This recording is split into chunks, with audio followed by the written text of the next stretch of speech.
Antenne 2, 20h, le journal de la rédaction, Henri Sagnier.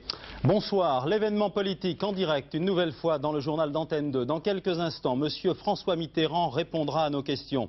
Nous accueillons ce soir le président de la République française. Nous dialoguerons peut-être avec le candidat Mitterrand. Réponse à la une du journal, dans quelques instants.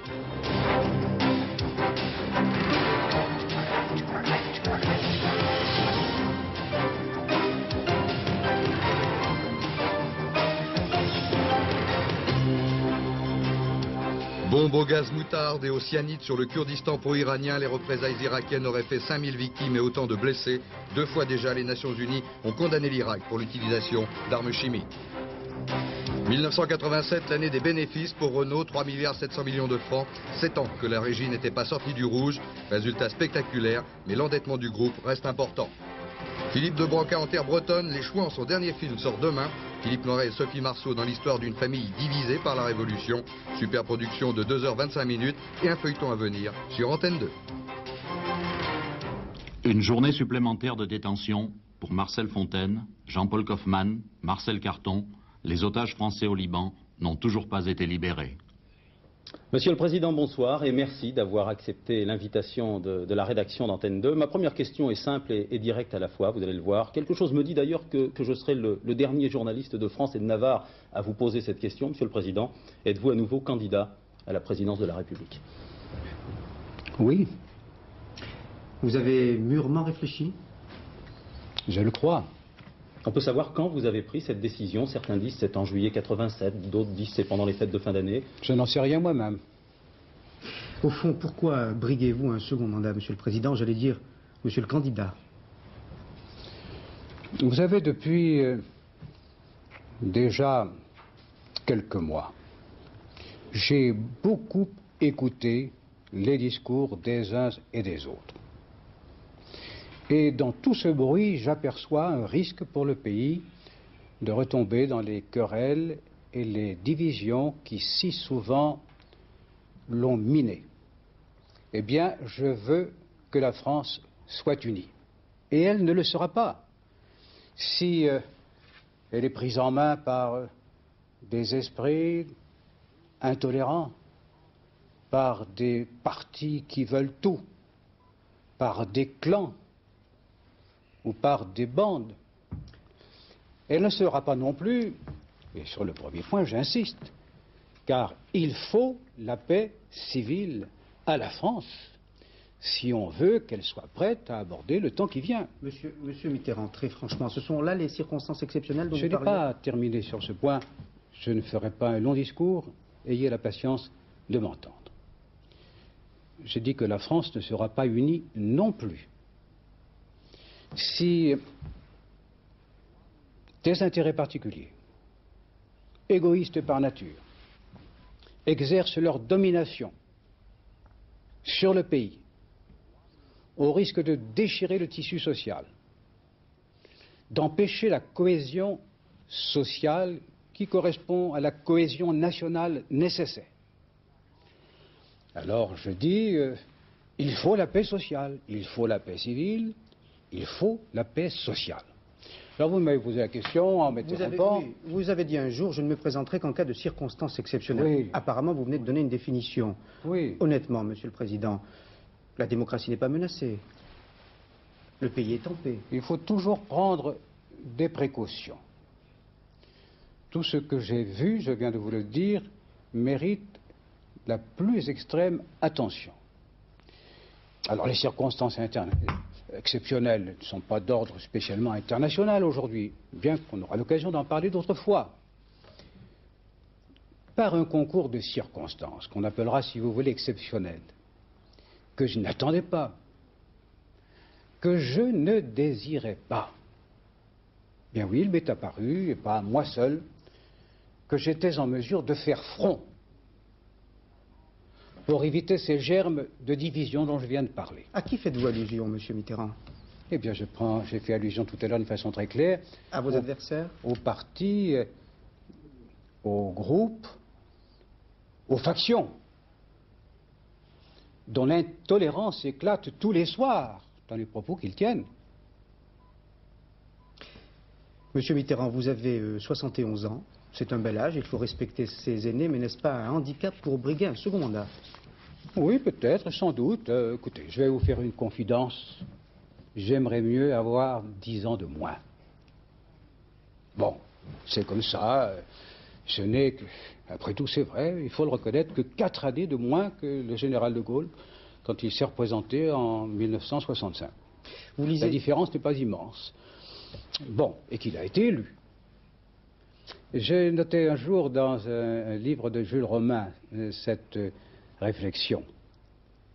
La jeunesse, c'est le temps que l'on a devant soi. Et qui est-ce qui peut répondre à cette question? Ni vous ni moi. Je vais citer un autre livre, la Bible. À un certain moment, Moïse passe le relais à Josué pour conduire le peuple vers la terre promise. Est-ce qu'il n'aurait pas été plus sage que François Mitterrand passe le relais à un Josué socialiste? Oui, mais dites-moi, mais vous êtes très prometteur, il avait au moins 100 ans, Moïse, à ce moment-là. Josué, il arrivera de toute façon, je suis assez raisonnable pour en apprécier le moment. Je pense à Michel Rocard. Et c'est un excellent candidat. Nous en avons parlé encore tous les deux il y a 48 heures. Vous avez dit tout à l'heure intolérance. Or, il y a eu la cohabitation ou la coexistence. Et cette cohabitation a permis tout de même un certain consensus entre vous-même, le président de la République, et Jacques Chirac, le Premier ministre, consensus sur la politique étrangère, sur la défense, sur les institutions, sur l'Europe. Franchement, qu'est-ce qui vous différencierait aujourd'hui de vos adversaires, employons le terme, puisque vous êtes candidat de Jacques Chirac ou de Raymond Barre? Écoutez, là vous forcez un peu la note. Ce qui est différent apparaît à beaucoup d'autres Français que vous. Mais enfin, n'insistons pas. Ce qui est vrai, ce n'est pas dans les 10 à 12 minutes que nous aurons ce soir que je pourrai développer les grandes orientations de la campagne que j'entends mener d'ici le 24 avril et le 8 mai. Mais je publierai ces documents. Je rencontrerai d'autres journalistes. Je m'exposerai à la question et même à la critique. C'est une information que vous nous donnez. Vous avez un programme? J'ai l'impression que ce programme tient en un mot. Je rassemblerai. J'ai déjà rassemblé et je rassemblerai à nouveau. Ça, j'ai déjà entendu dire ça par beaucoup de gens qui redoutaient que je fusse candidat. Beaucoup, hein. Alors, je ne sais pas pourquoi vous transmettez jusqu'ici cette note que j'entends, en effet, très souvent. Comme je n'ai pas entendu jusqu'alors le vrai projet de quelque candidat que ce soit, alors ça voudrait dire que la France serait dans un immense vide. Eh bien, rassurez-vous. J'espère qu'ils se réveilleront tous. En tout cas, je vais les y aider. Vous venez de nous dire que vous allez publier des documents. Oui. Est-ce qu'en quelques mots, vous pouvez nous définir les grandes lignes de votre programme, en 2 mots? Je ne crois pas que ce soit raisonnable. Je dis qu'il y a pour la France une politique constitutionnelle, les institutions, qu'est-ce qu'on en pense? Il y a pour la France une politique internationale. Est-on aussi pour la paix des armes? C'est-à-dire contre le surarmement et pour le désarmement s'il est contrôlé, bien entendu. Il y a les problèmes économiques et les problèmes sociaux et les problèmes culturels et les problèmes de l'environnement. Comment voulez-vous que ce soir, pour ce très bref dialogue, je puisse développer ces thèmes? Mais en effet, je parlerai de ces orientations sur chacun des points que je viens de citer et sur quelques autres. Mais ce ne sera pas un programme. Le rôle du président de la République n'est pas... J'ai appris ça, moi, depuis déjà 7 ans. J'ai été candidat en 1981 et en effet, je me suis lancé dans des propositions, 110, qui ont été, pour 90 d'entre elles, appliquées. Mais j'ai un peu confondu, parce que je n'en avais pas l'expérience, le rôle du chef de l'État et le rôle du Premier ministre. Vous reprendrez certaines propositions qui ont été abandonnées, Monsieur le Président? C'est possible, vous verrez bien. Oui, c'est possible. Alors, deux seuls points, très concrets, 2 seuls points. Si vous êtes réélu, est-ce que vous allez à nouveau nationaliser les entreprises privatisées? Mais les Français ont besoin de savoir. Non, mais monsieur Amar, je répondrai. Cela dit, vraiment, alors il fallait me dire, je vous donne une demi-heure. Et pourquoi pas, continuons. Mais au moins sur un point. Non, vous m'avez déjà prévenu qu'il n'en était pas question. 12 minutes, nous avons dit. Mais... Bon, je ne regrette pas votre question, mais j'aimerais bien qu'on ne fasse pas les commissions des autres. S'il s'agit de nationalisation, ce n'est qu'un point parmi tellement d'autres que cela donne à votre question un aspect partisan. Mais je suis prêt à vous dire ceci. Ce n'est pas l'esprit de ma question. Je suis prêt à vous dire ceci. Nationalisation et privatisation, tant de bouleversements en si peu de temps, alors que nous abordons une période celle qui nous sépare du 31 décembre 1992, qui verra la création d'un marché intérieur unique entre les 12 pays de la communauté. Un formidable rendez-vous que j'ai pris au nom de la France en 1985. Cela exige une telle énergie, un tel rassemblement, une telle union des Français que je ne pense pas qu'il faille s'engager dans une bataille sur de nouvelles nationalisations. On verra bien en cours de route, et qu'il faut en finir aussi avec cette sorte de contagion des privatisations. Ni l'une ni l'autre de ces réformes ne peut être d'actualité. Je vous assure que la question que je vais poser est de moi. Bon, elle n'est de personne d'autre. Non, mais je vous ai répondu d'une façon un peu vive, mais avouez que dans la masse des grandes questions qui se posent, vous êtes allé chercher un peu ce qui convenait d'être polémique. Eh bien, je pense qu'il ne faut pas, pour l'instant. Bon, si on demande aux Français 5 ans pendant lesquels ils s'occuperont d'autre chose, qui est vraiment leur entrée avec leur pleine mesure, leurs moyens, leur intelligence, leur talent créatif dans l'Europe du marché commun intérieur, le marché unique, pour les hommes, les choses, les biens, les marchandises, les capitaux, on a besoin d'une mobilisation nationale. Alors, il y a un certain nombre de querelles, qui sont souvent d'ailleurs des querelles honorables, qui doivent être pour l'instant un peu mises de côté. Nous avons connu, si j'ose dire, un Mitterrand 1, 81-86, un Mitterrand 2, 86-88. Il y a eu une évolution de la fonction présidentielle. Non, ce n'est pas moi qui ai changé, c'est la situation. En 1981, j'ai eu la majorité présidentielle des Français, et en 1986, les députés qui me soutenaient jusqu'alors sont devenus minoritaires. Voilà, c'est tout. Bon, alors, les choses peuvent encore changer. Alors justement, si vous êtes réélu, quel sera le Mitterrand 3? Je parle de la fonction présidentielle et de l'idée. Bien absolument, entendu. Je ne parle pas de l'homme. Vous pourriez aller jusqu'à 7. Non. Bon, d'accord. Non. Alors, qu'est-ce que vous voulez savoir? Mitterrand 3. Si vous êtes réélu, quelle idée vous faites-vous de la fonction présidentielle? Quel président aurons-nous? C'est une fonction à la fois d'autorité et d'arbitrage. D'autorité parce qu'il est indispensable que la France ait à sa tête un responsable qui soit en mesure d'indiquer les orientations, les grands choix en matière de politique extérieure et de sécurité du pays, de défense. C'est le président de la République qui est le chef des armées. C'est lui qui, également, est le seul habilité à décider de l'emploi de l'arme atomique.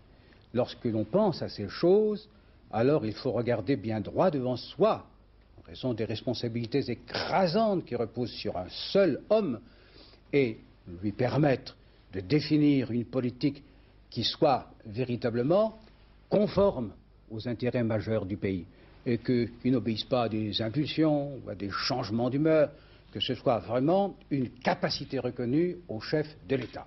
Bon. Puis une valeur de conseil, une valeur d'arbitrage, c'est dans la Constitution, pour assurer le fonctionnement régulier des institutions, par exemple, des pouvoirs publics, pour assurer l'intégrité du territoire national, pour faire respecter les grands principes qui animent notre démocratie. Vous pensez que... Ordre, autorité, arbitrage et conseil. Et il faut absolument que le président de la République puisse remplir ces deux fonctions, qu'il ne se prenne pas pour le Premier ministre, alors justement, mais que le Premier ministre ne se prenne pas pour le président de la République. Vous pensez que le temps du président monarque est révolu? Non seulement je le crois, mais aussi je l'espère. Il faut se tenir aussi bien éloigné du président à tout pouvoir, dans la réalité, pas dans les textes, mais à tout pouvoir de fait que nous avons connu, que du président de la 4e République qui n'en avait aucun. Il faut un président qui désormais se trouve situé de telle manière qu'il montre la direction, qu'il exerce son autorité quand il le faut, rarement, et qu'il puisse toujours arbitrer les conflits et les différends entre les pouvoirs et entre les Français. Monsieur François Mitterrand, vous pensez que vous pourrez façonner une majorité pour vous soutenir après une éventuelle réélection? C'est un problème qui se pose à tout président de la République. Il est difficile de préjuger les volontés des citoyens. Ce qui est vrai, c'est que, puisque vous vous mettez dans la situation et vous me placez dans la situation, je suis élu, sans quoi vous ne me poseriez pas la question. Oui. Alors, la dernière expression du suffrage universel, c'est que l'ensemble de mes propositions Ma personne et mon comportement ont inspiré confiance. J'ai obtenu de nouveau, je l'ai d'ailleurs gardé, la confiance des Français. Eh bien, je désignerai tout aussitôt, dans les 24 heures, un Premier ministre correspondant à cette majorité présidentielle. J'ai bien compris, pas de dissolution de l'Assemblée nationale quelques jours après. Vous avez mal compris, je désignerai un Premier ministre dans les 24 heures chargé de constituer le gouvernement et de me le soumettre. Ensuite, quand ce gouvernement sera constitué, il se trouvera face à une assemblée qui l'acceptera ou qui ne l'acceptera pas. Si le Premier ministre me fait savoir qu'il est empêché de gouverner, eh bien, je dissoudrai. Si tel n'est pas le cas, on verra bien. En tout cas, il y aura un certain nombre de mesures à prendre pour permettre à notre République de fonctionner. Qu'avez-vous fait cet après-midi, Monsieur le Président? Ce que j'ai fait cet après-midi, vous êtes un peu curieux, mais enfin, disons qu'entre 2h, 14h45 et 16h, comme je le fais souvent, je suis allé dans Paris, j'ai pris l'air, je me suis oxygéné, j'ai respiré l'air de Paris, j'ai regardé les magasins, je suis entré dans 2 librairies et je suis rentré content à l'Élysée. Après quoi, j'ai pris quelques notes, j'ai regardé des papiers, j'ai signé des documents, j'ai étudié l'ordre du jour du Conseil des ministres de demain matin, et puis j'avais à 18h une cérémonie de remise de quelques décorations à des hommes et femmes honorables. C'était fini, je suis venu là. Monsieur le Président, comment a mûri le message de ce soir? C'est un message auquel vous pensez depuis longtemps, vous nous l'avez dit tout à l'heure. Le message qui consiste à dire aux Français qu'ils doivent se rassembler, il faut qu'il soit bien compris. Qu'il y ait des candidats, des programmes, des projets qui s'opposent, c'est une bonne chose, c'est la démocratie. Rien ne doit interdire cela. Donc nous sommes dans une période, jusqu'au 8 mai, un peu délicate, un peu difficile, mais preuve de bonne santé de la démocratie. Mais bon, au-delà de cela, il faut bien être capable que la France soit unie et de la servir tous ensemble. On ne la servira tous ensemble que si l'on évite les graves périls dont j'ai parlé tout à l'heure, des gens excessifs, sectaires, intolérants, qui veulent tout occuper, l'État d'un côté, et d'autre part, des intérêts économiques qui ne tiendraient ni le langage du dialogue, ni le langage du partage, des responsabilités et des profits au sein de l'entreprise. La paix civile, la paix sociale, voilà le projet que je développerai pendant les prochaines semaines. Vous avez la certitude d'être élu? Jamais, non. Pas du tout. Pourquoi l'aurais-je? Il y a les sondages, Monsieur le Président. Oui, les sondages disent des choses qui vont dans ce sens, mais je considère que c'est une épreuve. C'est une épreuve, je vous le répète, que je n'ai pas souhaitée pour moi-même. Je pense que chacun me comprendra, mais que je crois nécessaire, reprenant l'expression de tout à l'heure, il faut que quelqu'un fasse front, et je le ferai. Monsieur le Président, je vous remercie d'avoir répondu à nos questions. Nous reviendrons sur vos déclarations dans une dizaine de minutes au cours d'une page spéciale préparée par le service politique de la rédaction d'Antenne 2. Au sommaire, analyse, réaction dans les états-majors politiques. Nous appellerons également nos envoyés spéciaux qui couvrent les grands meetings de la soirée. Rendez-vous aux alentours de 20h30. En attendant, voici les développements, les autres titres de l'actualité, en commençant par une image symbole, image d'espoir et de paix aussi. Cet après-midi, devant l'ex-ambassade d'Iran à Paris, les proches de Marcel Carton et de Marcel Fontaine, 2 des otages français au Liban, ont témoigné simplement. Témoignage émouvant pour dénoncer 3 ans de détention, 3 ans de violation des principes d'humanité les plus élémentaires. Philippe Gassot. Pour les 3 années terribles des 3 otages français, 3 colombes et 3 femmes devant l'ambassade d'Iran. Un geste symbolique pour que personne n'oublie. Pas de foule, juste la fille, la femme et la sœur. On est révoltés d'attendre. Et 3 ans, c'est énorme. On est venu ici parce que maintenant le gouvernement iranien dit qu'il peut nous aider. Alors puisqu'il peut nous aider, qu'il le fasse vite. C'est 3 ans de douleur et de tristesse. Nous qui sommes en liberté, c'est dur. Pour nous, c'est très long. Pour eux, je me demande comment ils vont nous revenir. Après 3 ans de captivité, les otages français au Liban et tous les autres n'ont toujours pas été libérés. Pour le moment. Inlassable, l'espoir de 3 femmes demeure. Le Quai d'Orsay a fait savoir officiellement cet après-midi qu'il continuait de déployer tous ses efforts pour obtenir la libération des otages français au Liban. Fin de citation. Conflit Iran-Irak, peut-être la preuve par l'image, une image terrible. L'Irak est une nouvelle fois accusé par l'Iran d'avoir utilisé des armes chimiques. Cette fois, l'Irak aurait utilisé ces armes sur son propre territoire pour repousser une offensive iranienne sur le Kurdistan irakien. Le document que vous allez voir est un document accablant, je le disais à l'instant, il y aurait des milliers de victimes kurdes. Jean-Marc Ilouz. Terrifiant.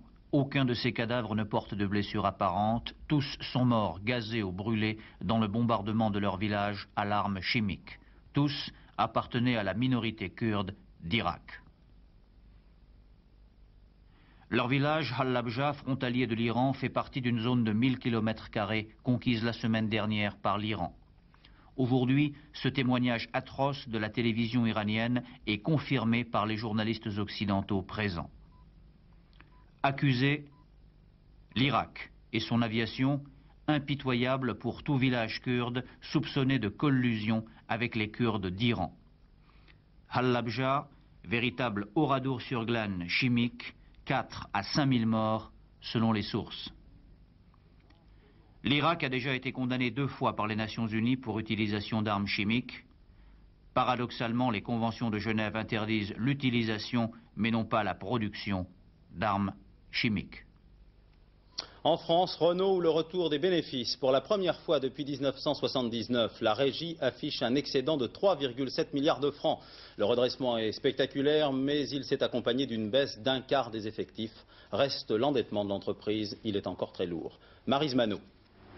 Après 7 ans dans le rouge, Renault passe au vert.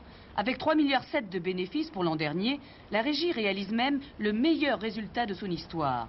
Son PDG, Raymond Lévy, affichait tout à l'heure un sourire aussi rare que les bénéfices des dernières années. Souvenez-vous, en 1984, les pertes atteignent 12 milliards de francs. C'est l'année où le magazine américain Fortune consacre Renault numéro 1 mondial des pertes industrielles. Sonnée, la régie est prête pour un électrochoc. C'est Georges Besse qui va l'infliger. Sa politique, couper les branches malades et tout recentrer sur l'automobile, rien que l'automobile. Son successeur suit la même voie, c'est lui qui vendra la filiale américaine et le siège de Boulogne. Côté production, on limite les stocks, le prix des voitures augmente plus vite que l'inflation et 87 se révèle une année faste pour les ventes d'automobiles.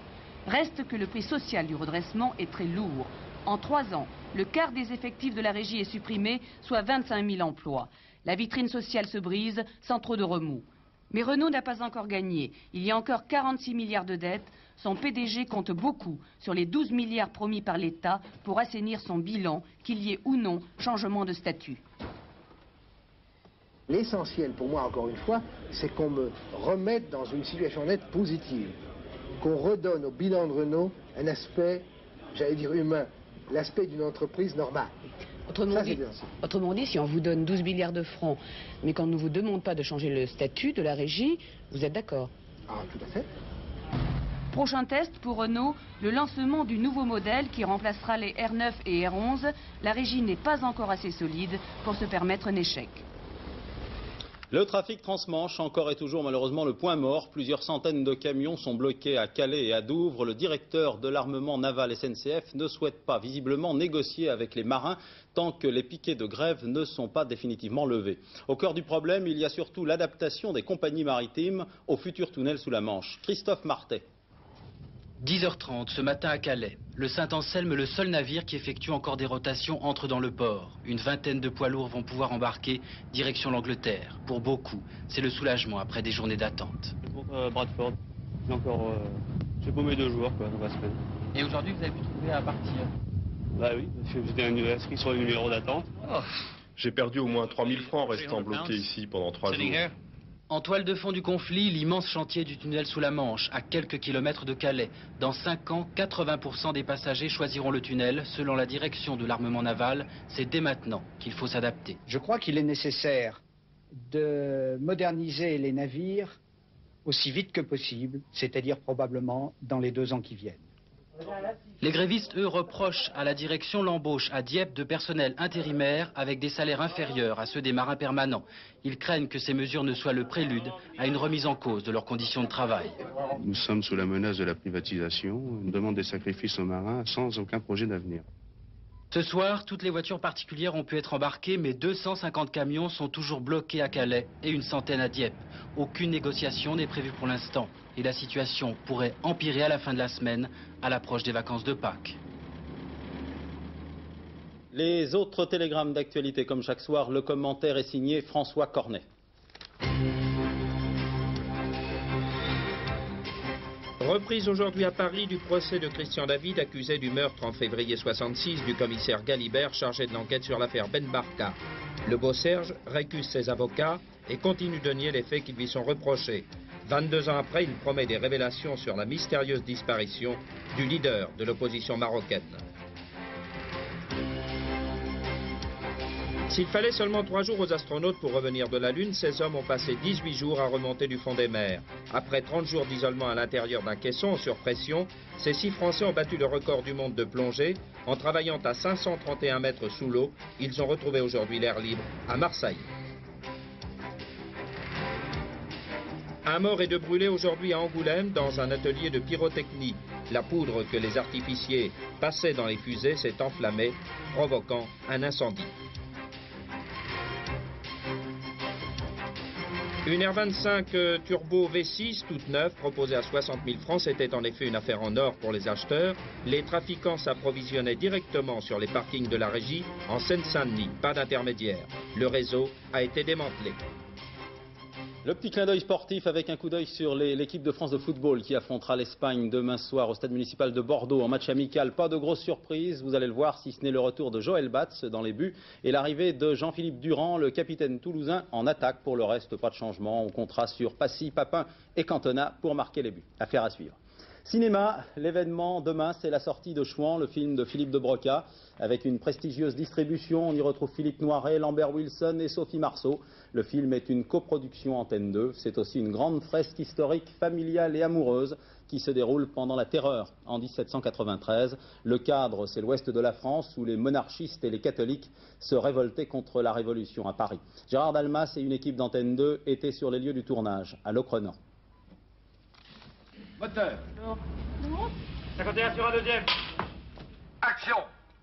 Chouan, 7 ans de préparation, 2h25 de film, un prochain feuilleton à 2, 4 mois de tournage, moyen hollywoodien. Décor, Bretagne et ses nuances de granit.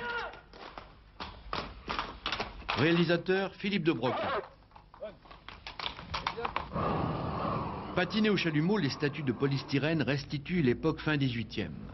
Un des clous, ce Christ en kit à Locronan, transformé par le décorateur Buff Noir, un des magiciens avec les cascadeurs et costumiers. Chouan, en 93, une famille de hobereaux de l'Ouest divisée par la Révolution. Révolution contre révolte, mais aussi amour, amitié, cap et épée, régal pour le réalisateur. J'ai toujours rêvé, moi, en dehors des comédies que je faisais, de faire des films romanesques, d'histoires d'amour. Dites donc, ce gros, il est avec les pompiers, faut y aller, là, mes enfants, hein. Et oui, surtout quand la neige n'est que détergent. Dans la cabane à superstition, l'église, voici celle qui est tantôt chouane, tantôt républicaine, normale, avec un tel nom, Marceau, Sophie, la déchirée. Entre deux amours, entre deux philosophies de la vie aussi, et à 20 ans, on ne sait pas toujours comment s'expliquer les choses, comment se faire confiance en soi. Et c'est pour ça que c'est un rôle très délicat et en même temps très fort. Quel serait le rôle dont vous pourriez rêver, dont vous rêvez peut-être? Jeanne d'Arc, qui est toujours là et dont je rêve. Sans brûler les étapes, disons, pour résumer Chouan, film passionnel, oui à l'esprit de 89, non à la terreur. Voilà, pratiquement la fin de ce journal. Dans quelques instants, je vous le rappelle, page spéciale consécutive à la décision de François Mitterrand. Je vous rappelle que le président de la République, qui était ce soir l'invité du journal de 20 h sur Antenne 2, vient d'annoncer qu'il briguait un nouveau mandat. Je vous retrouve en compagnie de Paul Amar pour les commentaires et les analyses. A tout de suite.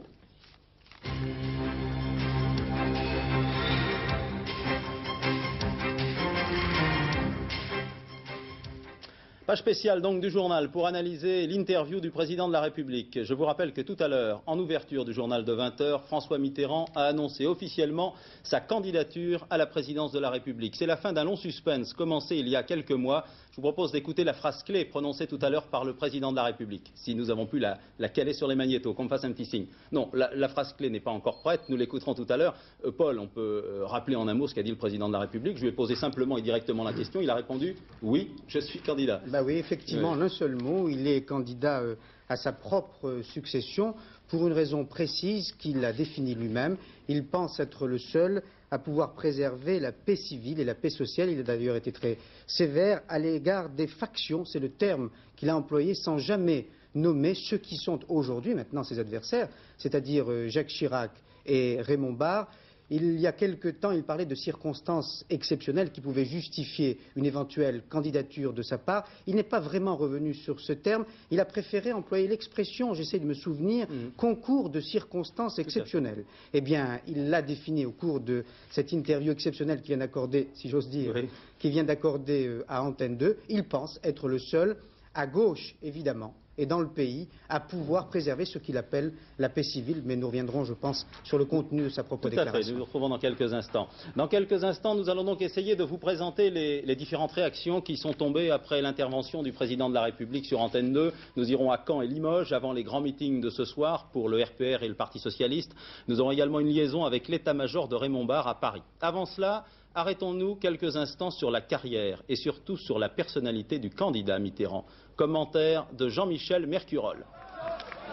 Un coup d'envoi qui se sera fait attendre. François Mitterrand brigue un second septennat, c'est la 4e fois qu'il est candidat. Son adversaire en 65 s'appelait Charles de Gaulle. Française, Français. Non, ce n'est pas vrai. Vous n'aurez pas à choisir dimanche entre la 4e et la 5e République.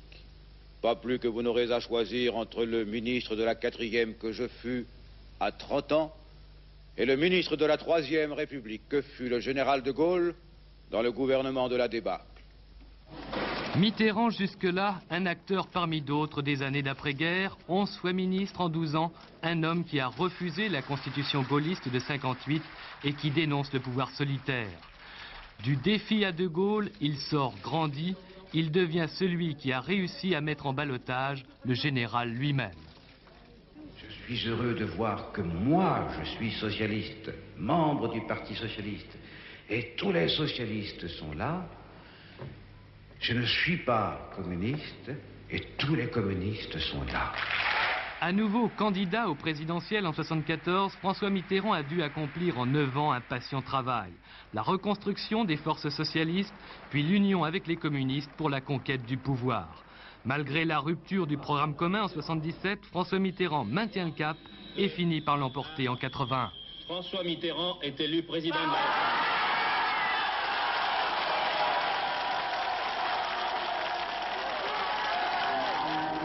François Mitterrand, président, c'est d'abord le respect de ses engagements sociaux de candidat, c'est l'abolition de la peine de mort, la décentralisation, les nationalisations. Réalisme économique oblige, viendra bientôt le temps de la rigueur. Baisse de l'inflation, mais aussi poursuite du chômage, la popularité du président aura durement à en souffrir. Aucune politique, quelque moyen qu'elle préconise, ne dispensera les Français de l'effort nécessaire. Nouvelle secousse avec la guerre scolaire. Le gouvernement doit reculer. Changement de Premier ministre, départ des communistes, puis entrée en campagne du président pour les législatives de 86. Le 16 mars, François Mitterrand doit constater qu'il n'a plus de majorité. Il nomme Jacques Chirac Premier ministre. Dans la cohabitation, François Mitterrand joue un rôle d'arbitre, de gardien des institutions. Il y gagne finalement une nouvelle estime des Français, comme une sorte de retour en grâce. François Mitterrand a donc annoncé sa candidature à 33 jours exactement de l'élection présidentielle. 1 mois et 2 jours avant l'échéance du premier tour, c'est à 1 jour près le délai qu'avait respecté le général de Gaulle en 1965. François Mitterrand est le 3e président de la 5e République à briguer un second mandat. Souvenez-vous.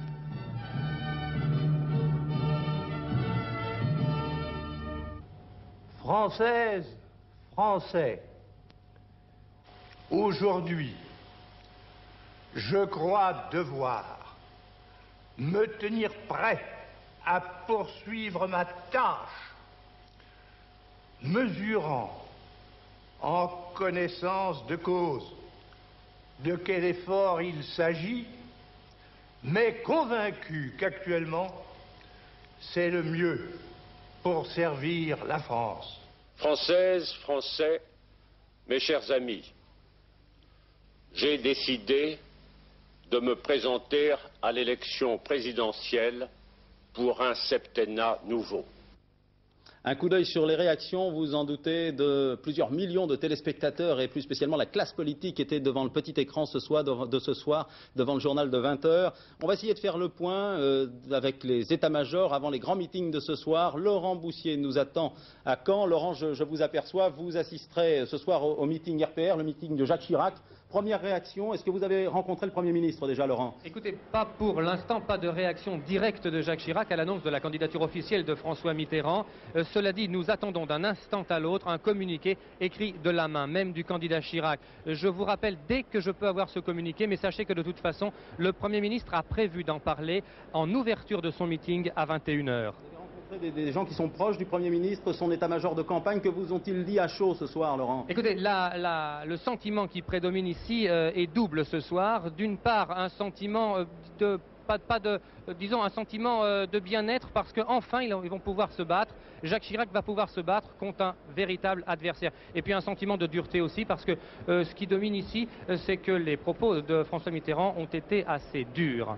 Merci. Suite des réactions, si tout va bien, nous avons Olivier Lerner qui est en direct avec nous à Paris depuis l'état-major de Raymond Barre. Une réaction peut-être du candidat Barre, Olivier Lerner? Non, pas de réaction non plus ici, Henri, mais en tout cas au 195 boulevard Saint-Germain, eh bien, quelques jeunes collaborateurs de Raymond Barre sont restés pour bien sûr regarder avec une extrême attention notre édition de 20h, mais consigne a été donnée à tout le monde eh bien, de ne faire aucune déclaration à chaud. L'annonce de candidature de François Mitterrand, je dois vous le dire, a été accueillie ici par quelques sourires un peu narquois, mais dans un silence religieux. Raymond Barre fera en tout cas une déclaration demain matin à 11h, ici même au siège de son état-major de campagne, ici boulevard Saint-Germain. Dès son retour des Antilles cet après-midi, Raymond Barre avait aussitôt demandé à ses plus proches collaborateurs, Pierre-André Wilzer, son directeur de cabinet, et Philippe Mestre, son directeur de campagne, de venir le rejoindre à son bureau. Les trois hommes ont procédé à un large tour d'horizon de l'actualité, mais bien sûr les thèmes n'ont pas manqué, mais décision a été prise de prendre le temps de la réflexion. Raymond Barre donnera donc son sentiment sur cette nouvelle candidature de François Mitterrand demain matin à 11h, ici même au 195 boulevard Saint-Germain. Merci Olivier, nous avons bien noté autre réaction. Nous quadrillons l'Hexagone à Limoges avant le meeting du Parti Socialiste qui sera animé ce soir par Lionel Jospin. Lionel Jospin vient de parler, vient de s'exprimer au micro de Rachid Arabe il y a quelques minutes. Écoutez-le. Monsieur le Président, bonsoir et merci d'avoir accepté l'invitation de la rédaction d'Antenne 2. Ma première question est simple et directe à la fois, vous allez le voir. Je pense que le Président de la République a indiqué les motifs de son engagement, ses craintes, ses espérances, les enjeux qu'il voyait pour la France et pourquoi il pensait qu'il pouvait y faire face si le peuple lui disait de le faire. Ce sera le sens de l'élection. Avec les socialistes, nous gardons notre place. Nous sommes un courant politique fondamental, le plus important du pays. Mais gardant notre place, nous voulons contribuer maintenant chaque jour à ce rassemblement sur des objectifs politiques. Car nous ne vivons pas dans le monde des querelles, des rivalités. Nous voulons construire et nous pensons qu'avec François Mitterrand, nous pouvons le faire.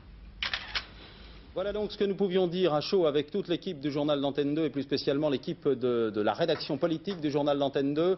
Premier commentaire, Paul, François Mitterrand candidat, c'est le véritable démarrage de la campagne présidentielle. Oui, le paysage s'éclaircit.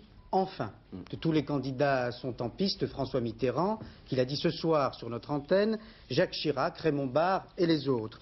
Et j'ai le sentiment que l'enjeu de cette campagne électorale prend forme. Jusqu'à présent, on avait le sentiment d'assister à une campagne un petit peu impressionniste, pour une élection impressionniste. Maintenant, on est dans le paysage plutôt réaliste et on a une idée de la campagne que les trois hommes vont mener. Ils vont bien sûr prononcer tous le même mot, rassembler, rassembler, rassembler, mais la campagne sera rude. On l'a vu avec les critiques de Jacques Chirac et de Raymond Barre contre François Mitterrand, qui ont commencé il y a quelques semaines. On l'a vu ce soir avec le ton de François Mitterrand, président avant 20 h, candidat depuis 20 h et quelques secondes dans le journal d'Antenne 2. Évidemment, François Mitterrand a tendu ce soir la main aux Français, mais il a été très sévère à l'égard de ses adversaires qu'il n'a jamais nommés. À son avis, la paix civile est menacée, la paix sociale est menacée, et c'est pour cette raison qu'il se présente. Il pense être le seul à pouvoir préserver cette paix. Il ne restera pas sur l'Aventin. Je crois que le sentiment qu'on a éprouvé ce soir est très clair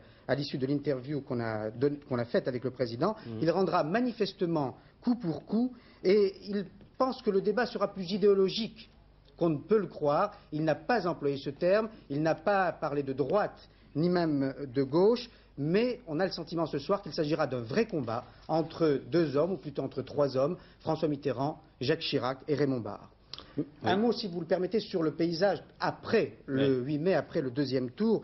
Là aussi, j'ai l'impression que le paysage s'éclaircit. Si Jacques Chirac est réélu, ce sera la continuité. Continuité économique, continuité politique. Le président Mitterrand est réélu. Non, si Jacques Chirac est réélu, ce sera la continuité. Continuité politique, continuité économique, il n'y aura pas de dissolution. Si Raymond Barre est réélu, ce sera la continuité économique. Un petit peu la même politique économique. En revanche, il y aura dissolution, ce sera le changement politique.